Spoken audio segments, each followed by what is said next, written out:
Jimmy Hoffa met a gruesome and violent end, as his body was crushed by a giant garbage compactor, news.com can reveal, along with 1,500 additional pounds of trash. An author and expert with a personal connection to the disappearance gave the exclusive details. David Tubman confessed a worker at Central Sanitation Services outside Detroit told him Hoffa was brought to the trash site and dumped into a giant bundler, which was used to compress thousands of pounds of garbage into a compact cube to then be taken away. Hoffa would have been in that bundle, Tubman told Radar, adding that the missing union leader was then sent out to a paper mill where that bundle was liquefied and turned into recycled paper and cardboard. Tubman contends it was as simple as that. There was no evidence, no trace, no scent, no FBI visit, no dogs. He continued, there's never going to be a body. So when someone says, oh, we're going to dig this up or dig that up and find a body, I root for them. I say, I hope you do.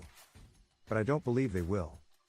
Hoffa, the former president of the International Brotherhood of Teamsters, disappeared on July 30, 1975, after a missed lunch appointment on the outskirts of Detroit, Michigan.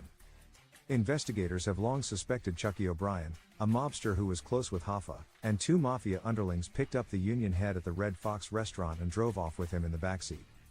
They reportedly took him to another establishment, the Raleigh House, 5 miles down the road. In his book, Jimmy Hoffa is Missing, The Gap, Tubman shared his parents were driving the same road at the same time when his mother looked over. Frances saw two large men with their knees raised to their chests, who appeared to be fighting or struggling with something beneath them. She recalls in the book, I saw something in one of their hands that seemed like a rope or a leash. I thought, maybe they were trying to keep some big old dog down on the floor in the back, but it just seemed strange to me, so I kept looking. Her husband, Tubman's father, noticed the commotion suddenly turned white, as he warned his wife, Frances. Quit looking. That's the mafia. Do you want to end up dead in the Detroit River? Tubman believes Hoffa was killed at Raleigh House, and his remains were transported to Central Sanitation via a garbage truck parked behind the restaurant.